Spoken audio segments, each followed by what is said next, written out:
திடீரென விஜயகாந்த் மகனுக்கு சர்ப்ரைஸ் கொடுத்த அஜித் தற்போது குட் பேட் அக்லி படத்தில் நடித்து வருகிறார். மைத்ரி மூவி மேக்கர்ஸ் தயாரிப்பில் ஆதிக் ரவிச்சந்திரன் இயக்கும் இப்படத்தின் ஷூட்டிங் ஹைதராபாத்தில் தொடங்கியது. முன்னதாக அஜித் நடித்து வந்த விடாமுயற்சி படத்தின் ஷூட்டிங் இன்னும் முடிவுக்கு வராமல் இழுத்துக் கொண்டே இருக்கிறது. ஆனாலும் இன்னும் சில தினங்களில் விடாமுயற்சி படத்தின் மொத்த படப்பிடிப்பும் நிறைவடைந்துவிடும் என சொல்லப்படுகிறது. இதனிடையே அஜித்தின் 64வது திரைப்படம் குறித்தும் தகவல்கள் வெளியாகி வருகின்றன.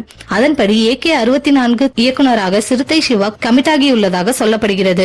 அஜித்தின் வீரம், வேதாளம், விவேகம், விஸ்வாசம் என தொடர்ந்து 4 படங்களை இயக்கியவர் சிறுத்தை சிவா.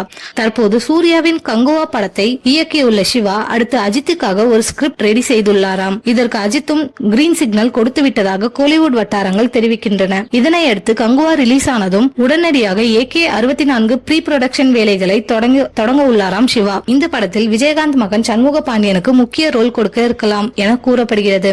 அஜித்திற்கு தம்பியாக நடிக்க வைக்கலாம் என தெரிகிறது. விஜயகாந்த் மறைவுக்கு வரவில்லை என பல வதந்திகள் பரவின.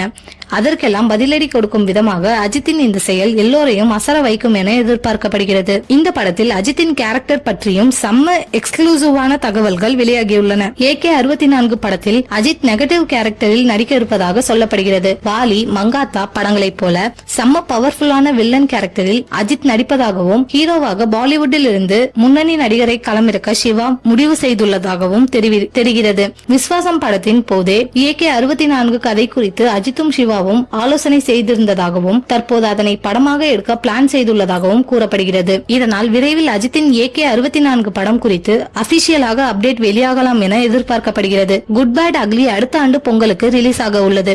அதேபோல் விடாமுயற்சியும் இந்த ஆண்டு இறுதிக்குள் வெளியாகிவிடும் என தகவல்கள் தெரிவிக்கின்றன.